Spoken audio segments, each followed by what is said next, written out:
be labeled as misinformation. I want to do a quick update about a document that got passed by the United Nations this weekend called the Pact of the Future document. It's two parts, one on science and technology and one about the youth and future generations. It is quite egregious, and it was done by a procedure called the silence procedure, which makes it a pact. And if no one objected, it is automatically adopted and put into the record as being completely adopted. This is the World Health Organization's runaround, or end around. Since they were not able to get the World Health Organization treaty passed, they decided to take it to the General Assembly. And it is even more egregious than what the World Health Organization was wanting to get passed. Let me just read you something really quickly about what is inside of this pact that is now being accepted by 193 nations around the world and equally open-armed accepted by our current administration. It says that this is the power structure, fully digital and maximized for the control of the masses. Everyone will be expected to have a biometric digital ID that marks them not just as citizens of an individual country, but as a global citizen. So anytime you hear global citizen or anytime you hear sustainability, think that this is an egregious thing that's happening at the level of the World Health Organization and the United Nations. Anyone that has a dissonant opinion will be labeled as misinformation, disinformation, or malinformation and memory hold. Perpetrators for unapproved information will be fact-checked and punished by the system, which will be operated and enforced by artificial intelligence. Punishments will include being locked out of one's bank account, being unable to make certain purchases, unable to get on an airplane, on a subway, drive on public roads.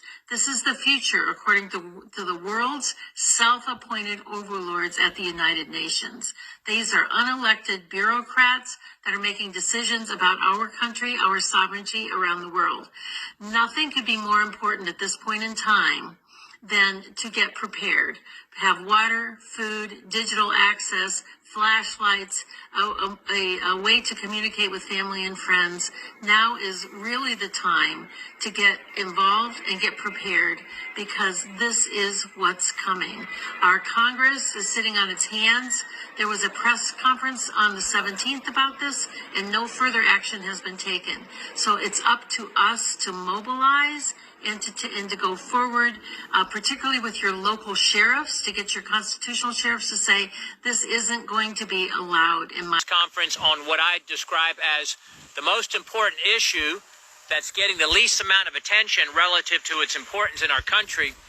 And like many other issues, we're going to be deciding on November 5 what kind of a country we're going to be. And it applies to this issue as well. President Trump had withdrawn the U.S. from the WHO, and of course the Biden administration, like every other disastrous decision they made, reversed those policies when the Biden-Harris administration got in charge. Well, later this week, the UN is going to hold a, quote, summit for the future. And they're going to produce, this is right from their website, an intergovernmentally negotiated, action-oriented pact for the future with a chapter on transforming global governance. Ascending beyond the powers being sought by its subordinate agency, the WHO, the UN is seeking even broader and more powerful authority, as you will hear a lot about today.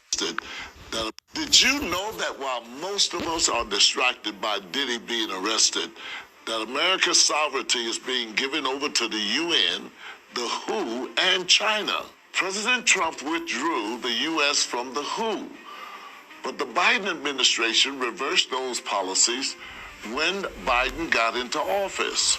The UN is